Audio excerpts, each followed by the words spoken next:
The Peter Schiff Show. Well, so far it's been a pretty light week when it comes to economic data, but what little economic data has been released has been bad. And all of it evidences the recession that nobody wants to acknowledge, least of all the Federal Reserve. Let's start with the consumer credit numbers that came out on Monday. And not only was this number extremely weak, but the revisions to the prior month were even weaker. So the initial report for the growth in consumer credit in December was $21.3 billion. Now, of course, I don't think growing consumer credit is good. I think consumer credit actually undermines long-term living standards. That's the last thing that you want to do is borrow money to consume. And that's one of the points that I really hammered home in my book, How an Economy Grows and Why It Crashes. And if you haven't bought that book, you should get a copy. You know, by the way, I talked to somebody who came by my booth at the Money Show who loved that book. And I asked him, did you get the collector's edition? And he said, no, I already had the book. I didn't just feel like getting, the one that had a different cover. And I reminded him, there's two entirely additional chapters in the collector's edition. So I didn't just give you a fancy cover and include a few pictures. There's two really good chapters in there that weren't in the original. So I definitely think that even if you have the original, you should get a copy of the collector's edition. And if you want, you can give the original to a friend and keep the collector's edition for yourself. But I really drove home the point of how destructive consumer credit was. I don't want consumers borrowing to consume. I want consumers saving to consume. I want businesses using our savings to invest in capital equipment to grow the economy. When you use up savings for consumption, you undermine long-term economic growth, and therefore future consumption is diminished by current consumption. But the problem is we're living in a bubble. And in order to sustain our bubble economy, consumers have to keep spending. But in order to keep spending, they have to keep borrowing because they're certainly not earning and they don't have any savings. So the only way consumers can keep spending is if they keep borrowing more money. And of course, this has to blow up eventually because this is all destructive. This is all going in the wrong direction and it leads to disaster. But right now, it's all about keeping the music going. And the fact that consumer credit was revised down from the originally reported $21.3 billion to just $6.4 billion of growth in December. And they were looking for January consumer credit to grow by $16.5 billion. And of course, this also includes student loans and auto loans as well as credit card debt, right? It's all consumer borrowing. They were looking for growth of $16.5 billion, and that's on top of the original $21.3 billion that we were originally told happened in December. But instead, we got an increase of just $10.5 billion instead of $16.5. So consumer credit really, the growth imploded in December and January. Now, I ask you this, right? If there's all this job creation that the government is talking about, Obama's bragging about it, we're creating all these jobs, why aren't these newly employed people going out and buying stuff? Why aren't they celebrating their new job by, buying some new stuff on their credit card? Because after all, they have all this income that they didn't have before. They can afford a higher credit card payment. Certainly if you got a new job, don't you need some new clothes to go with your new job? I mean, spruce up your wardrobe a little bit, you would think, or maybe just go out for a celebratory dinner, right? Go out, enjoy yourself. You just got a job, right? But this shows you nobody is getting a job here. These jobs are going to people who already have one, right? This is a guy that lost a full-time job. He's got one part-time job, and now he gets another one.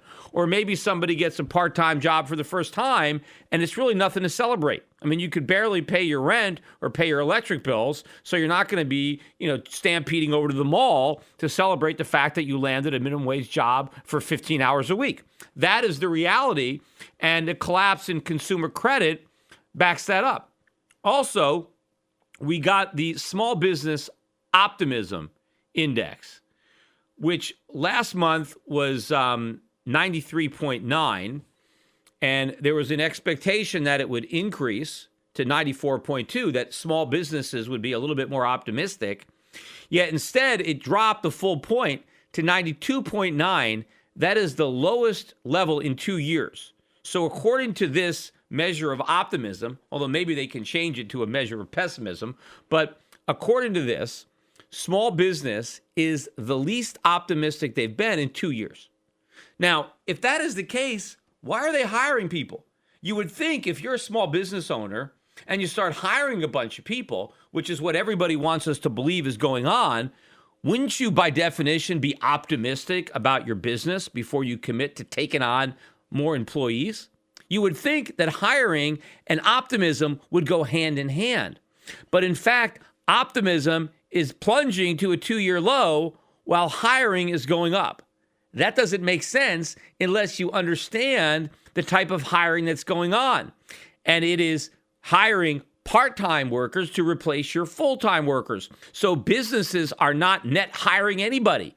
They're just shuffling the deck chairs on the Titanic, right? They're trading in their full-time workers for part-time workers. That's it. They're going to the bank with a 10 and they're getting 2 5s. That's all they're doing. Or maybe they're actually ending up with fewer overall hours worked. But again, this confirms what I've been saying all along, that this rosy scenario that Obama is peddling, that fiction about all this job growth, is just not true.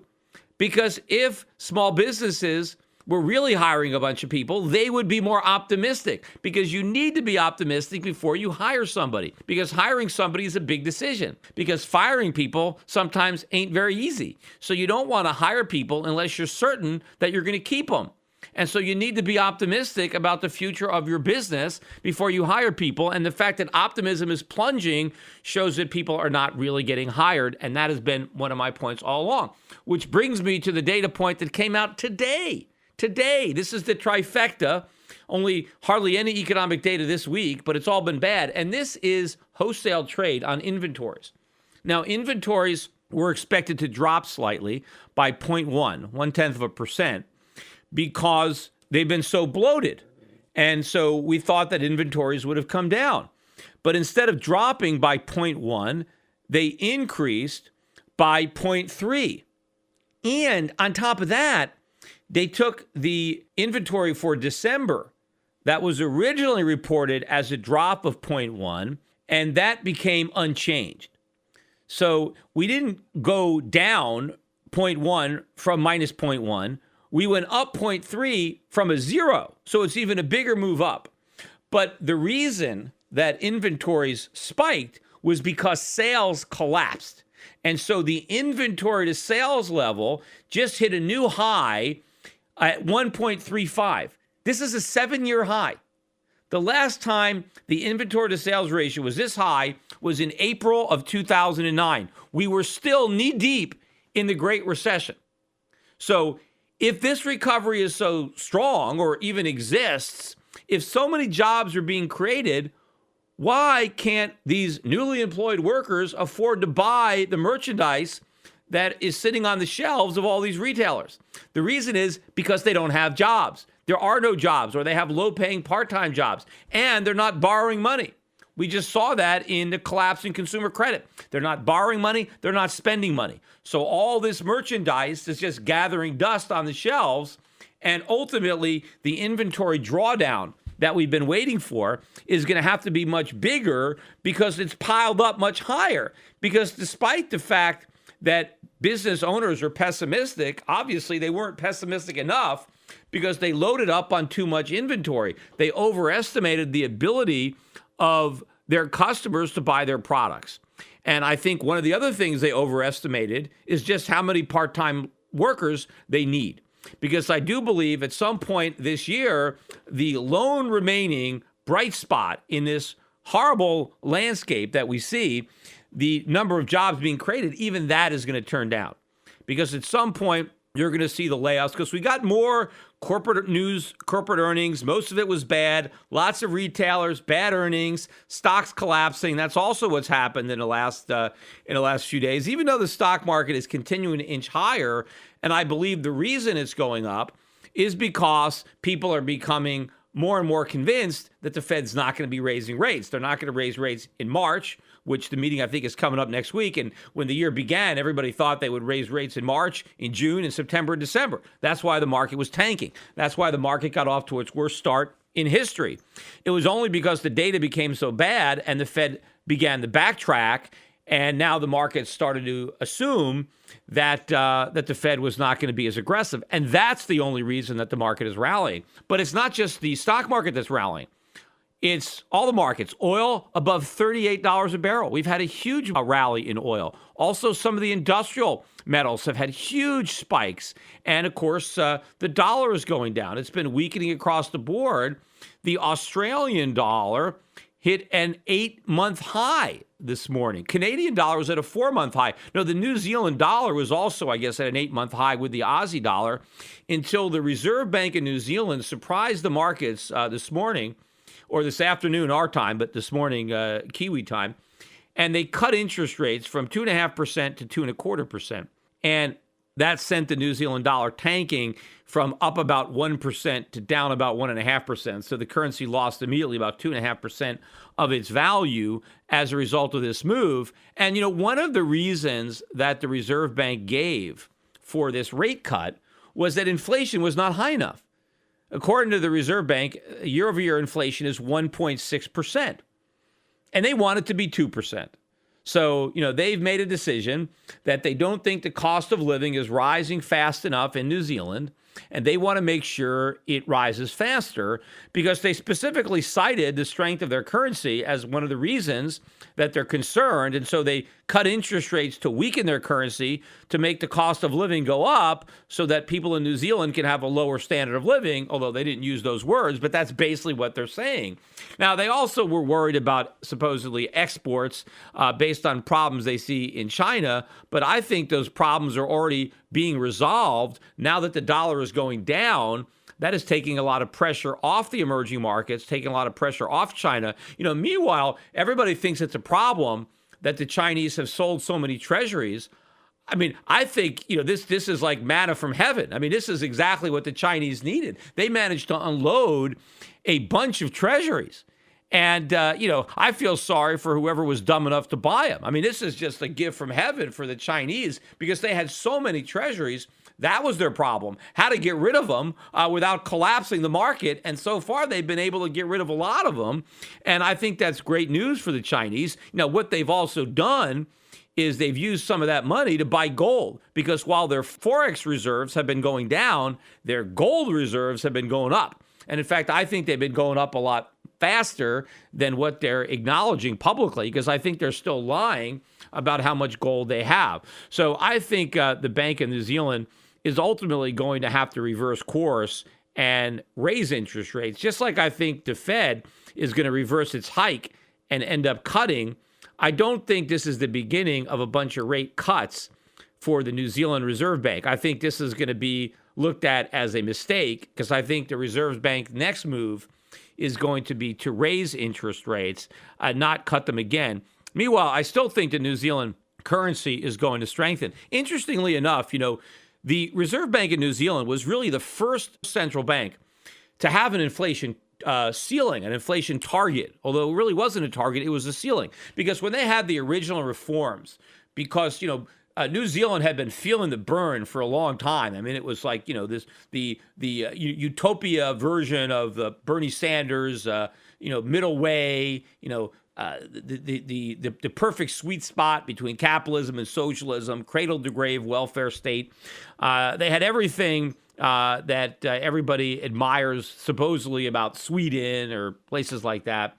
And so New Zealand had all that in spades. And as a result of that, they went bankrupt. I mean, the country was broke. They went through a crisis. And they had tremendous economic reforms under the Labor Party, actually. It was the Labor Party that ruined the economy, and they're the ones under this guy, Roger Douglas, that implemented all the reforms. And one of the major reforms was they reformed the central bank. And they basically told the central bank, your only function is to make sure that inflation stays under 2%. That's it. You don't have a dual mandate. It's not about employment or economic growth. It's solely about inflation. That's your mandate. keep inflation below 2%. And that's what they did. And it worked for a long time. But eventually they changed it from a 2% target, a ceiling, to like a 1 to 3%. They moved it up a little bit, but they made it a band, right? Keep inflation between 1 and 3% or something like that. And so now, because it's 1.6, the Reserve Bank is saying, look, we need to get it up. We want to get it to 2% to be in the middle of our band. But of course, when they originally did this with the 2% ceiling, it wasn't a target. It wasn't like if inflation was 1.5, the central bank would think, oh my gosh, we're 0.5% low. We need to do something to get up to 2%. If you were at 1.5%, you would be relieved that you weren't at 2%. Because if you were at 2%, that might mean that you might have to start tightening because you could go to 2.1, and they had to keep it below 2. So the more distance between the actual rate of inflation and 2%, the more breathing room they had. I mean, 1.5% was better than 1.7, and 1% was better than 1.5. In fact, 0.5% was better than 1. The lower, the better. That was how it originally was, and I wish it had stayed that way. But now New Zealand is adopting the same nonsense as everybody else, somehow thinking that you have to have a target, that if inflation is too low, that's a problem. Instead of just inflation being too high a problem, now it's a problem if it's too low and if it's too high. So they justify some kind of sweet spot in the middle, but this is all a bunch of nonsense. Speaking about central bankers and nonsense, let's combine the two. Richard Fisher was on CNBC today. And, he was on a couple of months ago, and he was a guy that said, look, we front-loaded economic growth. The Fed is a giant weapon that's out of bullets. And, the stock market's going to go down. And this is, all part of what's going to happen. I mean, he was saying some things that central bankers rarely say. I mean, he had a moment of honesty, at least semi-honesty. And so he was on again. And this time he was even more honest. Basically, he said that the Federal Reserve injected monetary heroin and cocaine into the economy.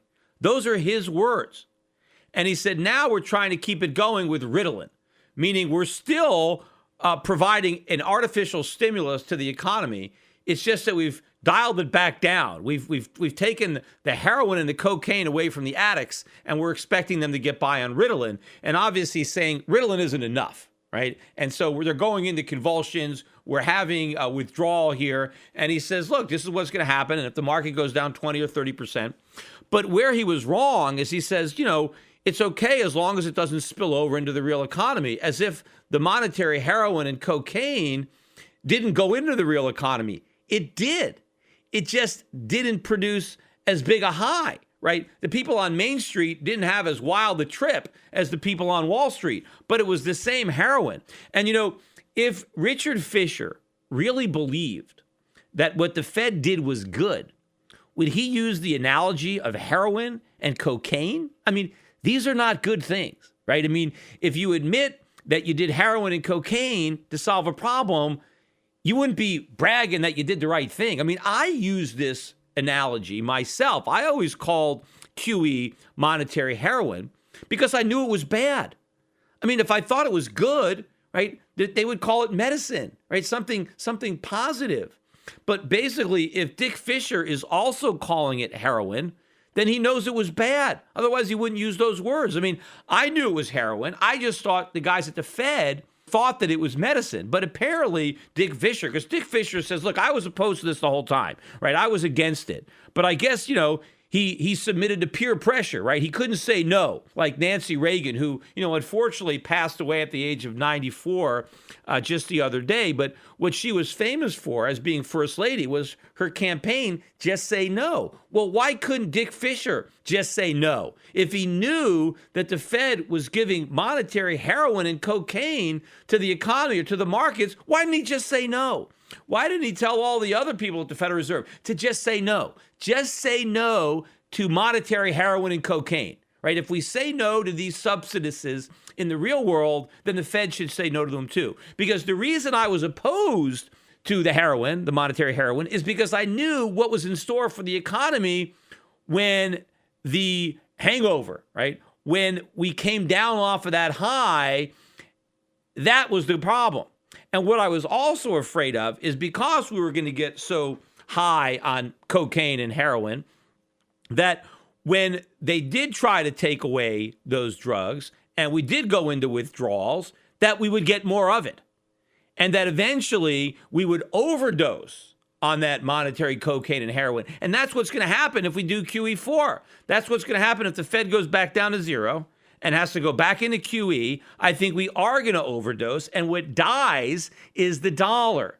Because in order to prevent another financial crisis, the government is going to sacrifice the dollar.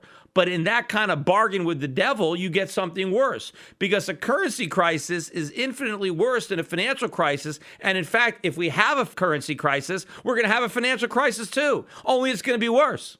Now, I want to backtrack a little bit and talk politics and tie that into the jobs numbers, because we just had more primaries yesterday. And Donald Trump, despite the efforts of the Republican establishment to convince people not to vote for him, he won 3 out of 4 of those primaries.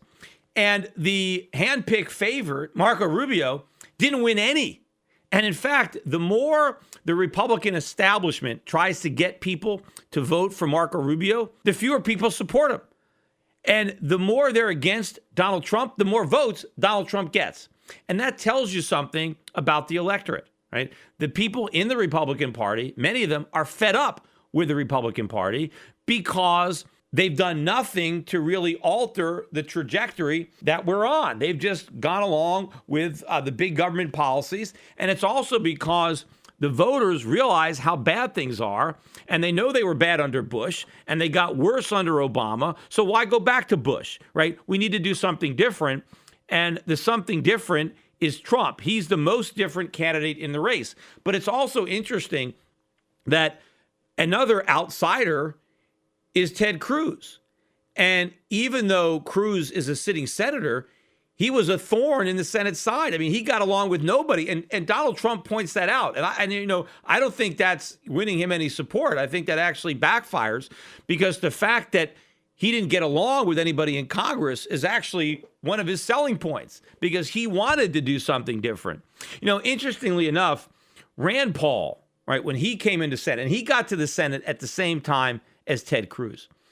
And one of the problems that his father had, Ron, was that even though he was in Congress a long time, he was a lone wolf. He never really got anything done because nobody would support what he did. He was always voting no. He was Dr. No. And that was one of the things I liked about him, because he did say no to all this bad stuff, but he didn't really get anything accomplished in Congress. The one thing he accomplished was changing the mood of a lot of young people and getting a lot of young people to be more libertarian and to understand the Constitution. And that is something that is certainly a substantial accomplishment. And another thing he accomplished was he got his son into the Senate.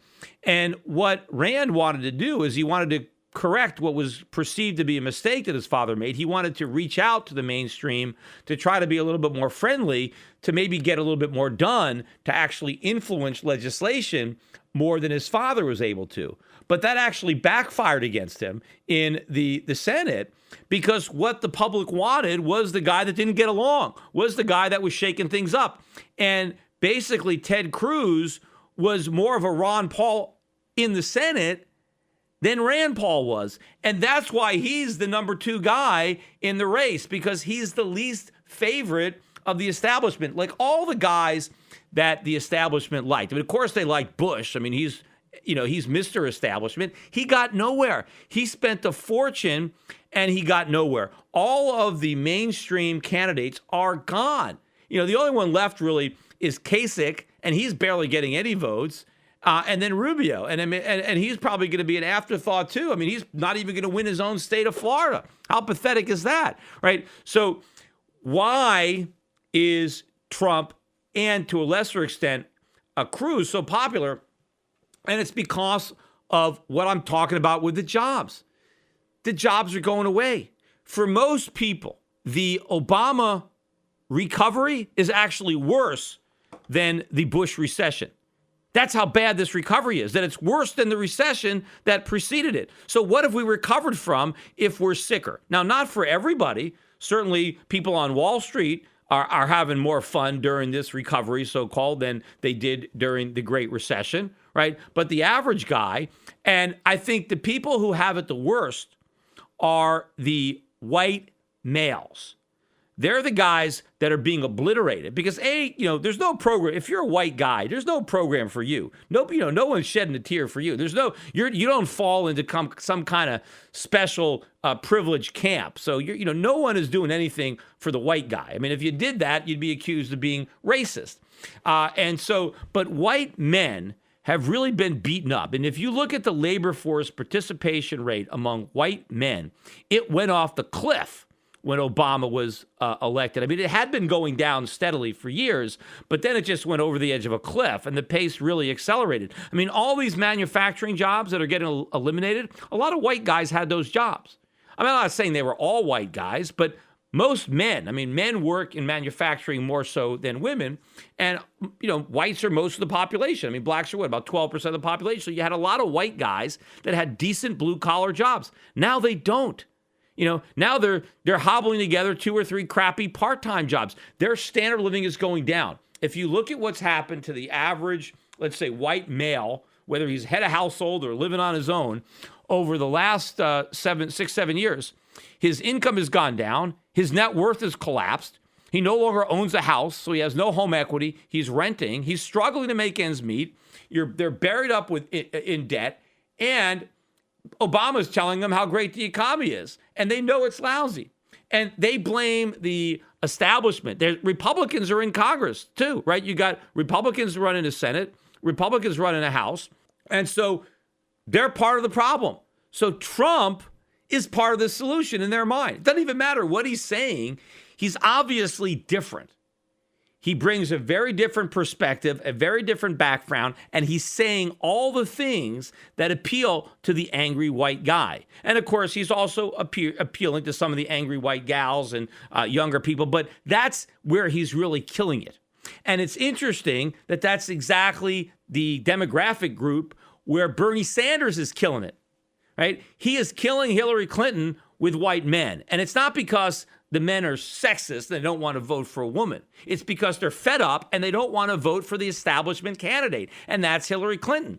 They want somebody who's going to shake things up. They want somebody who represents something different. They want somebody who the party elites don't want. I mean, every time guys come out from the Republican Party and say, we got to stop Trump, that just excites the Trump supporters even more, because if the Republican Party doesn't like him, he must be good. Right? I mean, I think the same thing is happening with the Democrats. There's an old saying about, the devil you know is better than the devil you don't know. But in this case, I think it's not. Nobody wants the devil they know. They know the devil that is Hillary Clinton. They know the devil that would be, Marco Rubio or anybody that the Republican establishment wanted, whether it was Bush or any of the other mainstream candidates that were in this race.